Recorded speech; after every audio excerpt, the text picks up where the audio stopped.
Now, sit. See, one word for sit. One of the big problems I see with people training dogs is they tell their dog to stay. Now, as far as I'm concerned, the command stay should never ever be in your vocabulary. I would recommend that you never use the word stay. Now, why do I say that? Well, it's very, very simple. I told these dogs to sit. Until I tell them not to sit, they're supposed to sit, which is the very same thing as stay.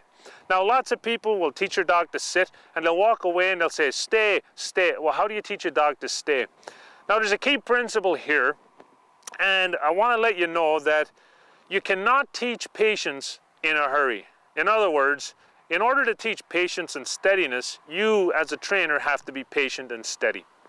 Now, this is very difficult to do in the beginning when you begin training a dog, but what we need to do is we need to teach a dog to sit. Now, when the dog sits, we're going to move away from the dog, perhaps 10 feet. Again, simple to complex. The complex situation in stay is I'm out of sight and I've disappeared for 10 minutes. That's a very difficult thing for a dog to do, is stay located in the same position while his owner walks away.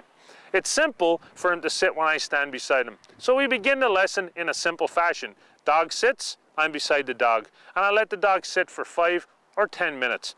When I think the dog can do that, perhaps the next day, I sit and I walk 20 feet away and I sit on a log or a chair or a limb of a tree or a ditch or something like that, and I watch the dog and I make sure that the dog doesn't move. And the dog will start to move its legs and he may whine a little bit. Then the next day I'll walk 50 feet away or 100 feet away. What I'll eventually do is I'll walk into a wood, an orchard, or a forest, and I'll keep an eye on the dog, and I'll wear camouflage, so I'll disappear behind the trees and I'll walk out of sight, but I'll always keep my eye on the dog.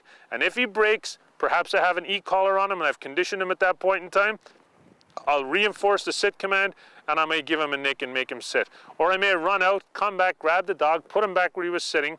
A key lesson here too is put your heeling stick on the ground so you know if your dog moves when you come back, or a walking stick, or stick it in the ground, or maybe make a mark in the dirt, but know where your dog is.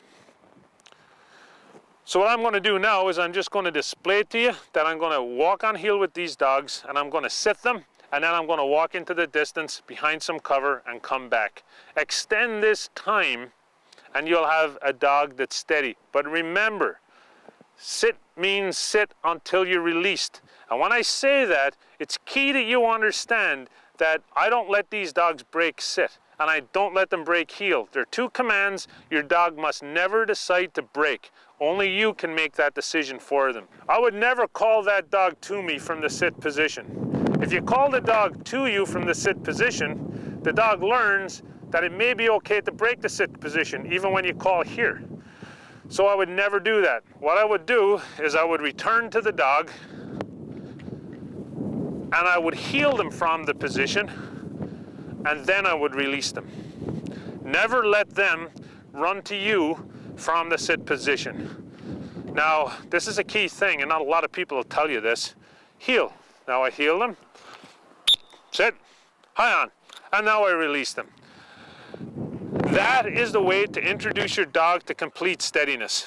Now they're coming back. When they naturally come back to my left side, they will tend to heel naturally and they will tend to sit. And in fact, if you look at Cal, he's just sat right beside me, and if I walk, he'll heel.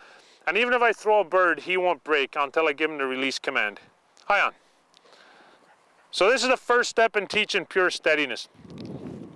Jed. Sit. Good girl. Sit. That's the first lesson in teaching complete steadiness. Sit close to the dog. Increase complexity by moving farther from the dog. Never call the dog to you from the sit position. Always go back and remove the dog from the sit position.